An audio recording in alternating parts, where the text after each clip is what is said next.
काली नजर। माँ, माँ। अरे क्या माँ माँ कर रहा है? बकरी का बच्चा है क्या? अरे माँ, मजाक छोड़ो। मुझे फाइनली वो मेन चौराहे वाली दुकान मिल गई है।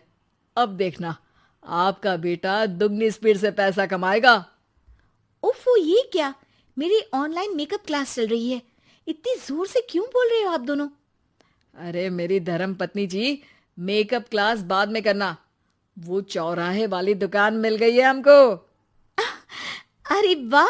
रुको, मैं अपनी माँ को फोन लगाकर बता देती हूँ। अरे मैं भी अपने रिश्तेदारों को बता देती हूँ। कितनी खुशी की बात है। हाँ हाँ, मैं भी अपने दोस्तों को बता देता हूँ। 1 हफ्ते बाद रजिस्ट्री है। बस, घर में खुशी का मौका था। उन तीनों ने अपने अपने फोन उठाए और लोगों में बात फैलाना शुरू कर दिया। और रही सही कसर, श्वेता बहू ने अपने पड़ोस में सबको बताकर कर दी। अरे वर्मा आंटी, अब हम भी जल्दी कार ले लेंगे। घर का रेनोवेशन होगा और ठाट से रहेंगे हम भी। अरे, ऐसा क्या हुआ? लॉटरी बाटरी लग गई है क्या? अरे, इस बार चौराहे वाली मॉल में हमको भी दुकान मिल गई है। दुकान नंबर 21, जो एकदम चौराहे पर है। अब ग्राहक बढ़ेंगे तो आमदनी भी बढ़ेगी ही ना। अरे वाह, कितनी खुशी की बात है। मैं बहुत खुश हूँ तुम्हें इतना खुश देख के। बाकी एक बात कहूँ, सबको मत बताते फिरना। किसी की नजर लग जाएगी तो खुशी की खबर वापस लौट जाएगी। हैं? ऐसे थोड़ी ना होता है। अब डरा रही हो। अरे सही कह रही हूँ। काली नजर कहते हैं इस चीज को, जब आप किसी को कुछ बताओ और वो काम बिगड़ जाए। अरे लेकिन मैं तो। तुमने सबको बता दिया ना? हाँ, फोन लगा लगा के। अब बच के रहना। काली नजर बड़ी खतरनाक होती है।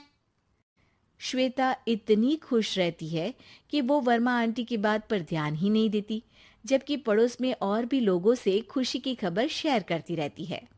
अगले दिन राजेश बहुत दुखी होकर घर आता है। अरे बेटा, क्या हुआ? मुंह क्यों सूजा हुआ है? मधुमक्खी ने काट लिया क्या? माँ, वो दुकान किसी और के पास चली गई। किसी ने ज्यादा भाव लगा दिया। अरे पर बात तो आपसे हुई थी ना उस दुकान वाले की।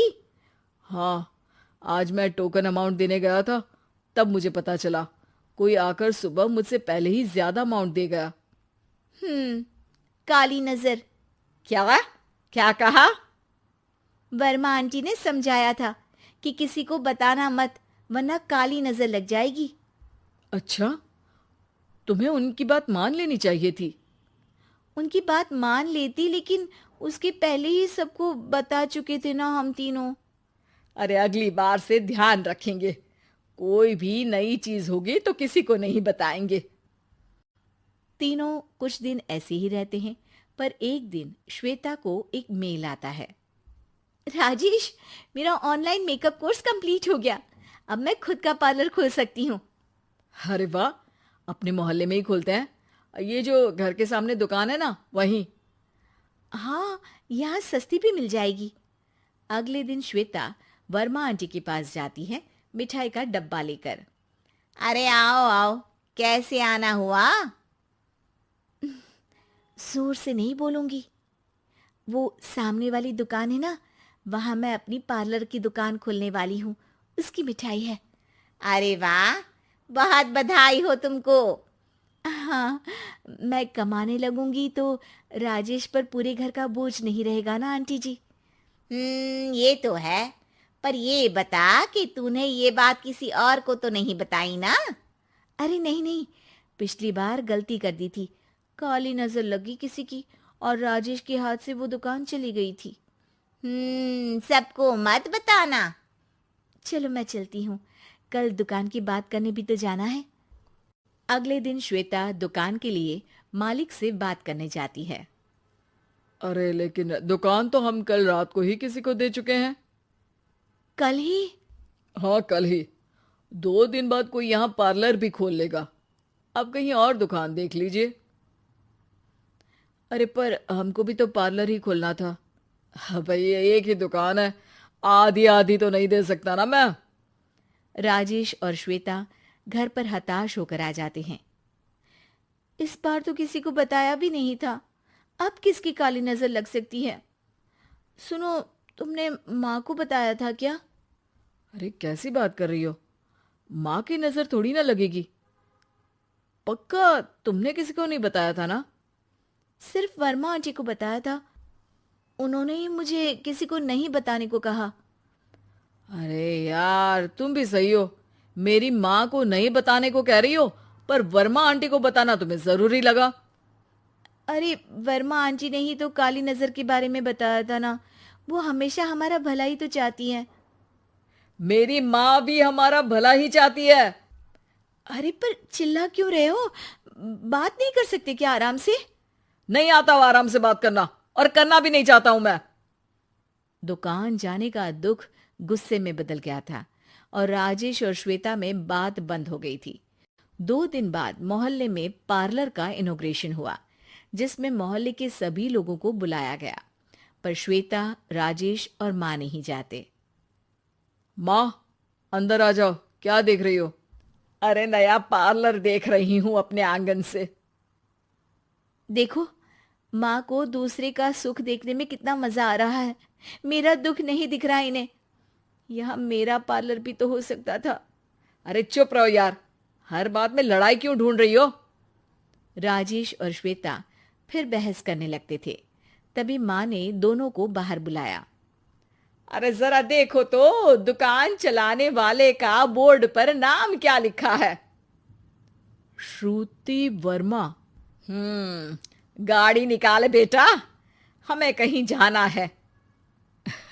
काली नजर का इलाज कराने? राजेश अपनी बाइक निकालता है। तीनों ट्रिपलिंग कर रहे हैं।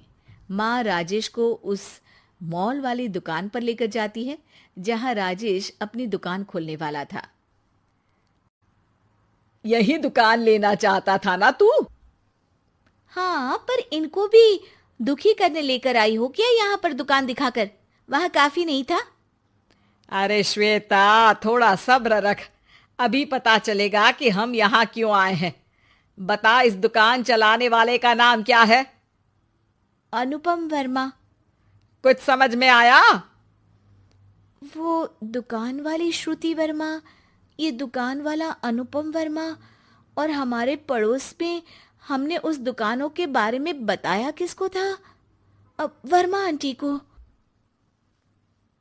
मतलब वर्मा आंटी ही हमारा काम बिगाड़ रही है? नहीं नहीं, ऐसा नहीं हो सकता, ये बस इत्तेफाक है। राजेश अपना फोन निकालता है और श्रुति वर्मा और अनुपम वर्मा के नाम फेसबुक पर सर्च करता है, जहां ये दोनों ही वर्मा आंटी के रिश्तेदार होते हैं। श्वेता को समझ में आ जाता है कि वर्मा आंटी की ही नजर काली नजर है। अब क्या करना है? कोई भी खुशी की खबर हो तो काली नजर से बचना है, यानी वर्मा आंटी से बचना है। अरे पर मुझे ये समझ में नहीं आया कि वो हमारे साथ ऐसा क्यों करेंगी।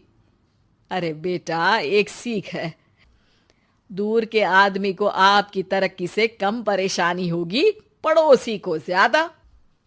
दोनों माँ की बात में हामी भरते हैं और अगला काम चुपचाप करने की कसम खाते हैं, ताकि आगे से वर्मा आंटी कोई काम ना बिगाड़ सके।